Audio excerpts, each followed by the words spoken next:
Today on Newscenter, learn how MSU faculty and staff are stepping up to the challenge. See why Moorhead was named Bee Campus USA, and get an inside look at the new dorm's construction progress. All this and more today on Newscenter. Good evening and welcome to Newscenter. I'm Kenzie Thompson and thank you for joining us.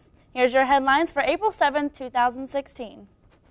A Kentucky disability attorney was taken into custody by U.S. Marshals on Monday. Eric Kahn is charged with conspiracy to commit mail fraud and wire fraud, as well as conspiracy to retaliate against a witness, destruction of records in a federal investigation, false statements, transactional money laundering, and conspiracy to structure currency transactions. Back in 2015, the Social Security Administration suspended benefits to hundreds of Kahn's clients because of suspected fraud. That decision was later reversed. Also taken into custody was Dr. Albert Bradley Adkins, a clinical psychologist that Kahn hired, as well as former Social Security Administrative Judge David Daugherty, charged in the 18-count indictment that was unsealed Tuesday morning. The men pleaded not guilty and deny any wrongdoing. A pretrial hearing for the case is set for May 18th and June 7th, start date for the actual trial. It was a big night on the campaign front for Ted Cruz and Bernie Sanders, who won the Republican and Democratic Wisconsin primaries Tuesday, defeating their party's frontrunners Donald Trump and Hillary Clinton. Cruz defeated Trump by over 20% of the vote. Though the wins were crucial for the Cruz and Sanders campaigns, Trump and Clinton are still ahead in terms of the delegates needed to obtain each party's nomination for the general election in November. Faculty and staff are getting active thanks to the new initiative, Walk It Out. Brian Courtney has the story. With warmer weather making its entrance, Moorhead State University Human Resources Department is finding a healthy way to get faculty active. The challenge is for faculty to walk 44 million steps in 5 weeks to beat participating campus, Eastern Kentucky University. Do like to do some sort of steps or, walking challenge in the spring just to get people moving after being sedentary for the winter. Faculty update their progress on the wellness portal or by using their Fitbit. You can have a Fitbit. It automatically syncs with the portal. Or any kind of app. There's a list of certain apps on the portal that syncs automatically. Human Resources is not only working to better the health of faculty, but now setting its targets on students' eating habits. You do get the reputation of ramen noodle, nightly meal, and it is hard. We are trying to work on getting some of the vending machines to offer healthy snacks, and we try to work with Airmark and ADUC down there to do the sandwiches and to do the salads. Reporting for Newscenter, I'm Brian Courtney. A silent auction to help fund the 2016 edition of MSU's literary and visual art magazine, Inscape, is set for tomorrow evening at 5 at the Round County Arts Center. The magazine is struggling to come up with the funds to publish this year's edition after Kentucky Governor Matt Bevin's budget cuts to higher education led school leaders to find a way to make up for the $1.9 million loss the university would face. Last year's edition cost nearly $2,000 to print about 250 copies. The Kentucky Office of Highway Safety says the number one highway fatalities in 2015 rose from 13% from 2014. According to the release, 761 fatalities occurred in 2015 over the 672 from the year earlier. Officials blamed the mild weather and lower gas prices toward the end of the year, which led to more people being out on the roads. About half of the fatalities involved people not wearing seatbelts. Almost 19% were alcohol-related, and 1/3 involved drivers speeding. The Red Cross held a training orientation last Thursday at the Carl Perkins Center. Newscenter reporter Jacob Valerio attended the orientation to learn more. Basically what this event is we're in the process of trying to recruit new volunteers for the Red Cross. So the first part of this meeting is going to be an orientation to the Red Cross so we can give them an idea of the history and some of the different service areas that the Red Cross has to offer, as well as trying to find out what areas they may be interested in going into. That'll be the orientation phase. And then the second part of it is that we're really looking for disaster service volunteers, because the Red Cross responds to over 70,000 disasters a year, and we're in great need of disaster volunteers. So the second part is going to be like an orientation to disaster services. Well, throughout the state we have them quite often. In the Moorhead area, one of the things I'm trying to do is I'm trying to develop a welcoming team. Basically the welcoming teams help onboard new volunteers, do the orientation that I'm doing tonight, and then follow up with them to make sure they get contacted from someone within the Red Cross so we can get them activated as quickly as possible. Country music star and Kentucky native Chris Stapleton had a big night at Sunday's Academy of Country Music Awards. The Paintsville native, who just recently came back to Johnson County for a special concert at his high school, Johnson Central, walked away with 4 of the night's big honors, winning Male Vocalist of the Year, New Male Vocalist, Album of the Year for Traveler, and Song of the Year for his hit Nobody to Blame. Stapleton also performed his single Fire Away during the show. Morehead State University has been named B Campus USA. MSU is the 5th college in the nation to earn this title. Newscenter has the story. There's something buzzing around campus. Morehead State University has become the 5th college in the nation to become a B Campus.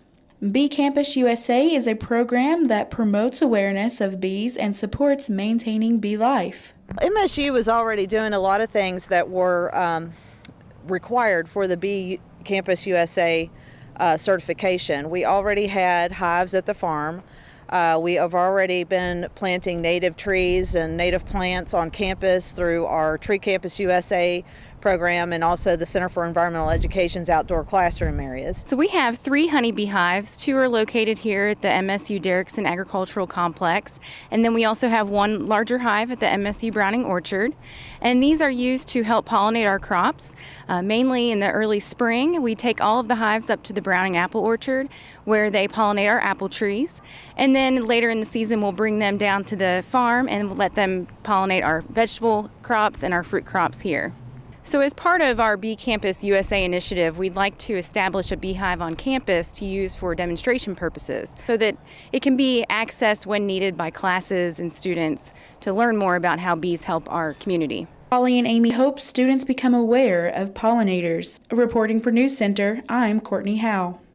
Coming up, we have Chris Horn in the News Center Weather Center with your forecast. And we have an exclusive sneak peek at the new dorms going up on campus.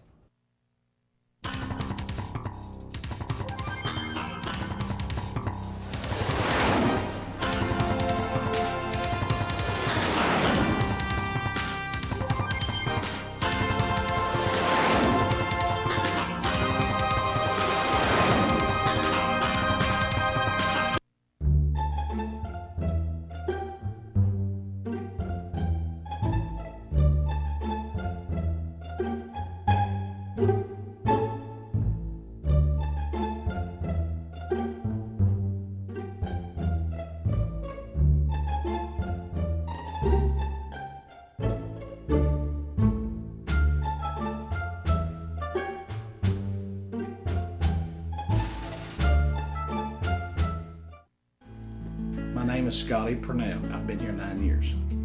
We take the trash out of the buildings and put it in the garbage truck. In there, the chute is way up high on the wall where the trash comes out into the buggy. And you have to take a big iron hook, reach up and hook the trash, and it's falling down towards you. It's not a boring job. It's, you can get out and talk. We're always finding something very interesting. You never know what you're going to find in the trash.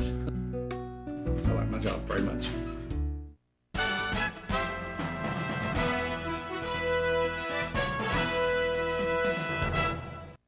And welcome back. Right now it is overcast with 43 degrees. A little bit more chilly than we're used to. Looking at our record temperatures back in 2010. Yes, a very more recent one. 94 degrees. Really, really hot that day.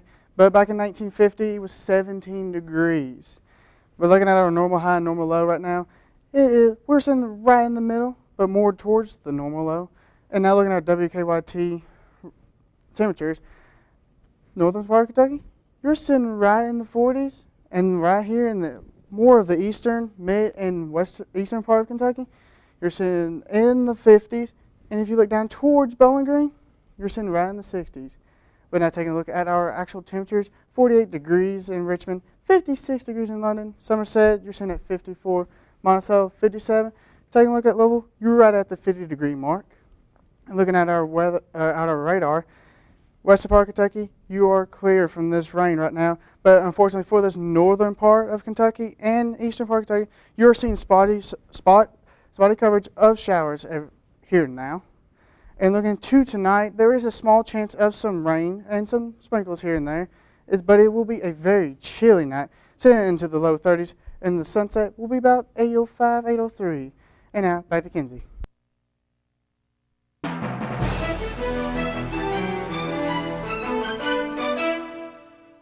With the semester coming to an end and the housing room selection process underway, many students want to know about the new dorm that's under construction.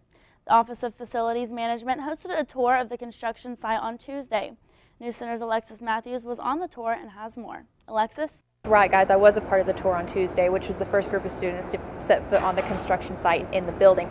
Now, you might be wondering why there was a tour for something that's not completed yet. Facilities Management Marketing and Communications Manager Shayla Minville said she wanted to connect students to the building before it was completely finished. This is being paid for in part by housing fees, and this is for the students. And I wanted to involve them as much as possible. There will be other tours in the future that are for the students. We're also going to reach out to some of our community and regional partners because people have been watching this building go up for months and they're interested. And some are looking forward to it. Some have been a part of it. Some were here whenever it was once Regents and Wilson. And so they're interested as alumni to see what's going on. And I wanted to connect it to former students, current students, and perhaps students that are going to be here in the future. The building includes 2 types of rooms that can house around 550 students, 2-person rooms that share a bathroom with another 2-person room, and 4-person suites with individual bedrooms, 2 bathrooms, and a living and kitchen area. Sophomore Brooke Todd will be living in the building when it's finished and said it makes her excited to see it in person. And I've seen a few floor plans, but just seeing like the actual walls up and seeing, the actual bedrooms that we'll be staying in is just a really cool experience to put it more in perspective. Sophomore Sarah Debnikoff, who will also be living in the building in one of the 4-person suites, added that she hadn't realized the building was set up the way it was. We just were told basically what we were going to be going into, and we didn't really see a floor plan. And so going through the rooms made me really excited, and we were a little bit worried about having to move into Cartmel for a little bit while it's being built, but it's definitely going to be worth it.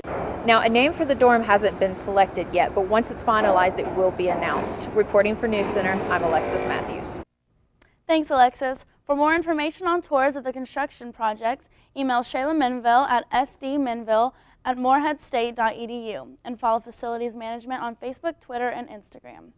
When we come back, Chris Horn has a look at your extended forecast, and Nick Oliver is in with your Eagle Athletics update.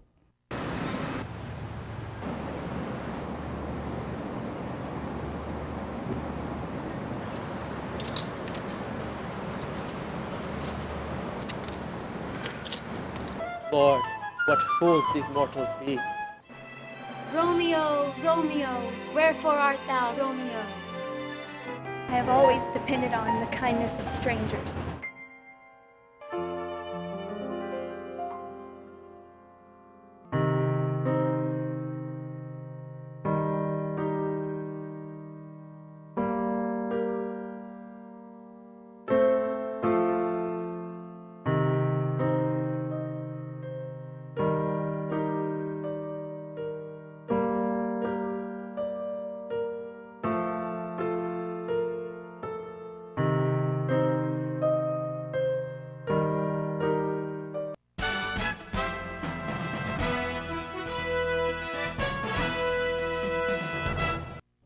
And welcome back. Right now, current conditions is 43 degrees, humidity is about 76%, winds 9 miles an hour to the northwest.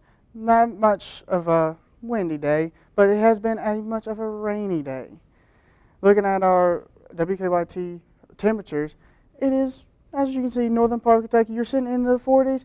Looking at towards midwestern and middle part and eastern part of Kentucky, you're sitting into the about mid-50s. And looking down to the western part of Kentucky, you're sitting almost in the 60s.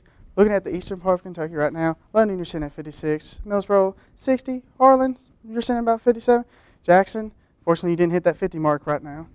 Looking at our radar, it is clear up towards Louisville. Looking down towards Bowling Green, you're also seeing clear. But if we take a look over here, Moorhead, you're seeing a little bit of some rain right now. Ashland, you're getting some spotty rain now. Hazard, Pikeville, you're also getting a little bit of rain right now. Looking at you tonight, chilly night.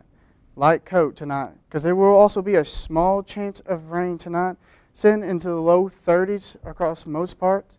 And looking at the sunset, you're going to probably see it. Probably. It will be a little bit of an overcast as well. But also looking into tomorrow, gusty winds. Winds is going to be an issue for tomorrow, as well as showers coming into the mid and late afternoons, with the high sitting in the mid 40s. Sunrise will be about 7:10. So you're going to be able to see that beautiful morning sunset, but it will be chilly. That is right, chilly. The light coat in the morning and throughout the day.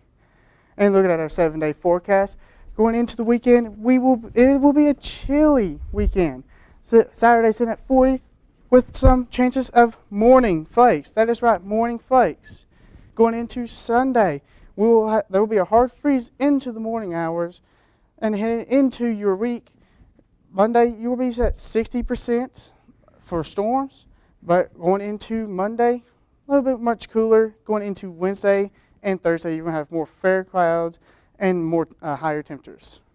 Thanks so much, Chris. You know, I just can't get over how cold it is outside. It's supposed to be springtime, right? I know. Well, I'm wearing a sweater right now, so it doesn't, I don't know, it's kind of disheartening, honestly. So. I know. I was cold just coming, in this, and it was just freezing outside, right. And it's spitting rain, and it's just nasty out there. So hopefully we can look for some sunshine maybe in the next week or so, and get some sunny springtime weather, right? Right. Well, or rainy springtime. Or rainy springtime. Thanks so much, Chris. Let's send it over to Eagle Athletics with Nick Oliver.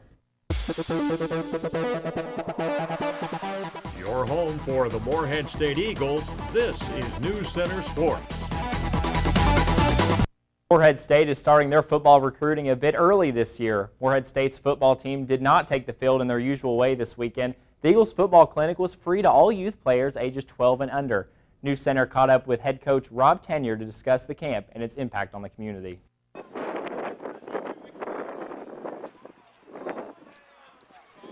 Well, we just want to encourage youngsters in the community and the surrounding communities to come out and learn some football. And, I think it's another way for us to encourage the community and the folks here in Round County and the surrounding counties to come out and support our football program.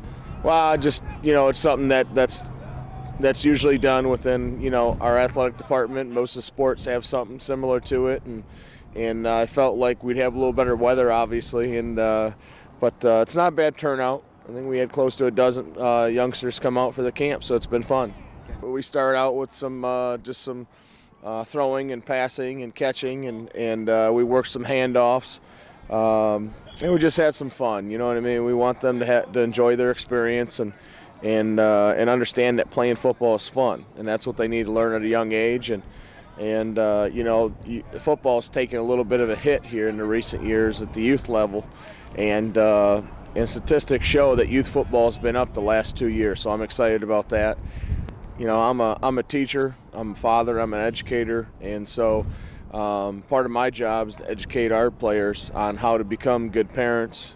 I ask my daughter to be here a lot, and it's always great to have young kids around, and of course this is a family atmosphere. Any of our coaches that have family or children, they're here quite a bit around our facility and at our practices, and that's the way I want it to be.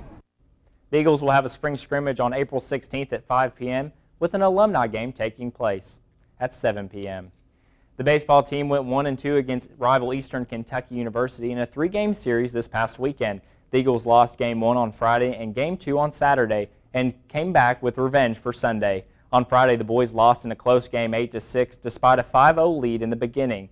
The Eagles were limited to only 4 hits for the remainder of the game. Going into Saturday, the Colonels nailed 5 home runs against the Eagles and never let up. EKU scored 19 runs while limiting MSU to only 3 for the entire game.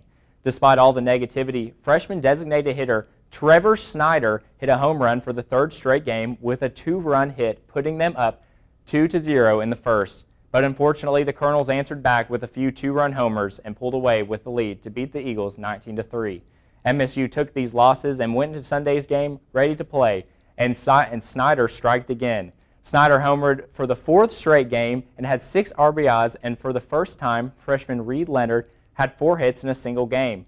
The Eagles offense really picked it up this game as well as their defense, as 3 of the Eagles pitchers came in and took control of the game. The Eagles moved forward throughout the game, scoring 16 runs and holding the Colonels to only 2 for the game. Newscenter spoke to senior pitcher Matt Anderson to find out what it will take to improve for the next game. I think the biggest thing was we came out with a lot of energy. You know, we were the same team we were Friday and Saturday, but instead of the dugout was a little quiet on Saturday, Friday was a tough loss, and Sunday we came out and realized, you know, we got to get a big win right here. Can't get swept. Every game matters, and we came out with a lot of energy and a lot of focus. I think it was a big game for us to know that we have that offense and the pitching staff to not only hold teams to a short amount of runs, but also score a lot of runs with our offense. Tennessee is a great ball club, but like last year we went down there and beat them, and I think this team can do the same thing. I've gotten a lot stronger, a lot more physical. Fastball velocity's gotten up. Worked a lot with my off-speed stuff as well. But I think the biggest thing is mental game. You know, knowing that I can go out there and get every hitter out, and just really focus on getting ahead and putting them away once I'm ahead. I don't think it affects us too much going on the road a lot. We understand because of the weather. Sometimes we have to go on the road a lot, especially in my 3 years here. We've traveled a lot. I think we look at it as a challenge that we want to complete, and we just go out there no matter who we're playing or where we're at, play our type of baseball and win ball games. With a win under their belt, the Eagles head to Cincinnati tomorrow to face Xavier in a 3-game series through Sunday. Now to the CBI Finals. Morehead State overcame a 13-point second-half deficit to force the game into overtime. But unfortunately, the Eagles fell 85-82 at Nevada in the intense Game 3 of the CBI Finals last Friday night. Head coach Sean Wood said, quote, "I can't ask any more than what my guys gave me tonight. We fought through a ton of adversity in front of a hostile crowd. In overtime, the Eagles took an 82-80 lead on a layup by Lionel Gaines with under 2 minutes left to play. But the Wolfpack Tyson Criswell hit a layup to give Nevada an 83-82 lead with 13 seconds left. The Eagles had 2 chances on the other end of the court, but layups by Miguel Descent and DeJuan Marrero just wouldn't fall. After DJ Fenner hit both free throws to give Nevada a 3-point lead with 1.5 seconds remaining, Moon's half-court shot went in and out to end the game. Senior Lionel Gaines led the Eagles with 17 points and 5 rebounds. Malik Maitland came off the bench and played a career-high 33 minutes in the absence of all OVC second-team guard Corbin Collins. Maitland tied his career high with 12 points and 9 assists. He was 2 of 5 from the free three-point line, and both of his three-pointers came at a crucial point during the game. Lamontre Harris also played a career-high 29 minutes and finished with a career-high 15 points. With the loss, Morehead State concludes the season at 23-14, marking the most wins for the Eagles since they went 25-10 in 2010 and 2011 season. After the game, Coach Sean Wood said, quote, "For these guys to play like this and not give in is a testament to their character and their will. But this is what we've been all year. We don't stop playing until the final buzzer, and that's what we did tonight." We'll be right back with more news after this. It never gets old, huh? Nope. It kind of makes you wanna... Breaking the song? Yup. I love the sunset. I love Eagle Lake. I love the forest. I love when eagles play. I love the campus! And all its sights and sounds. Boom-de-yada, boom-de-yada, boom-de-yada, boom-de-yada. I love philosophy. We love diversity. I love English. And all its weird words. I love the music. And all its melodies. Boom-de-yada, boom-de-yada. Boom-de-yada, boom-de-yada. I love fraternities. I love sororities. I love to draw things. And all the athletes. I love Morehead. It's such a pretty place. Boom-de-yada, boom-de-yada, boom-de-yada, boom-de-yada, boom-de-yada, boom-de-yada, boom-de-yada, boom-de-yada.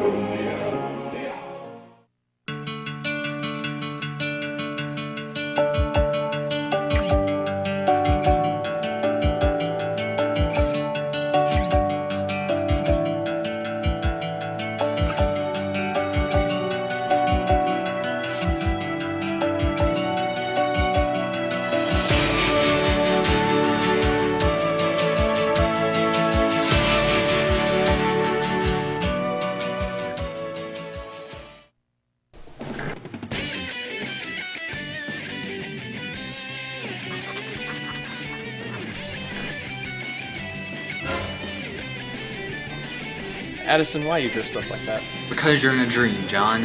How can you prove that? Your body's still there. What?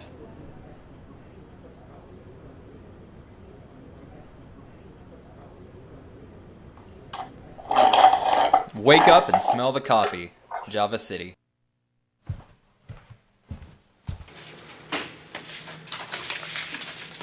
Yo, why you looking at bags, bro?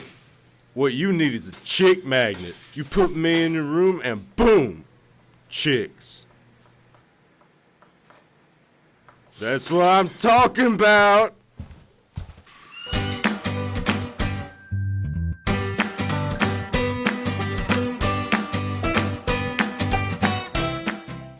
Shepherd Printing collaborated with student organization Love Your Melon over the weekend to host a 5K race to raise awareness for pediatric cancer. The event brought in over 50 participants from the Round County area and was even DJ'd by Moorhead Mayor Jim Tom Trent. Newscenter reporter Damon Huff was there to get the scoop on Run Your Melon.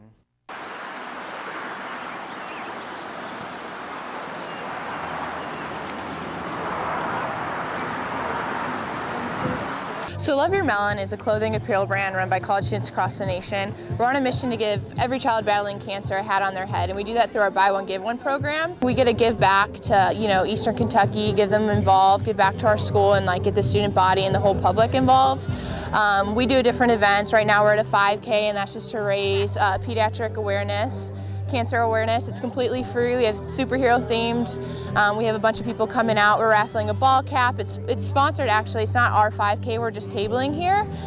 We're sponsored.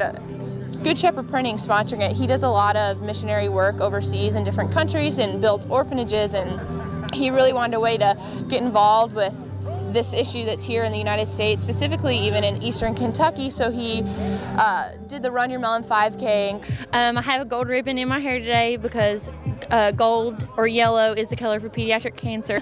And then I'm also wearing a picture of a child that we actually gave a hat to. We got to go and go on a home visit, and I think it's really important just to remember the smiles that we put on children's faces when they know that someone cares and there's people out there that are rooting for them.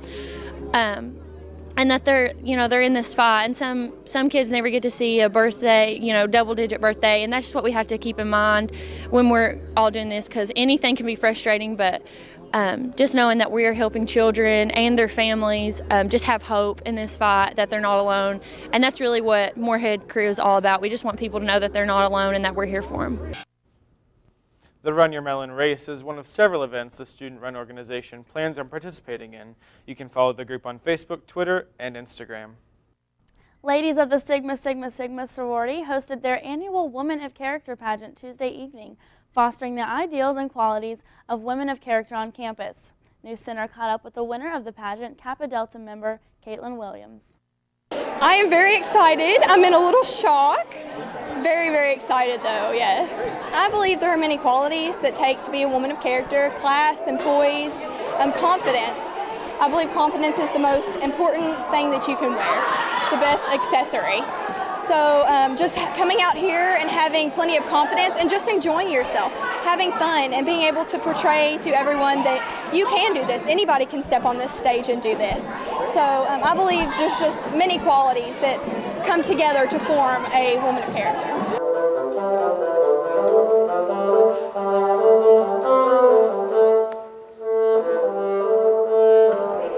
A blast, also very nerve-wracking. There's a lot of time getting ready, figuring out what you're going to do, what you're going to wear, but there's all fun with the stress. It's together. Actually, the most stressful part was waiting for them to tally the votes, and I did not realize that would be the most stressful part, but it was. Caitlin Williams. I am just so thankful for this experience. I am so excited, and I cannot wait till next year. The proceeds of the Women of Character pageant were donated to the Sigma Sigma Sigma Foundation, supporting therapeutic child life programs at hospitals. Well, that's going to do it for us tonight. Remember, you can always find your news on Newscenter's Facebook, Twitter, and Instagram pages. And you can catch this broadcast again on msutv.net. On behalf of everyone here at Newscenter, I'm Jacob Miller. And I'm Kenzie Thompson. Have a great evening.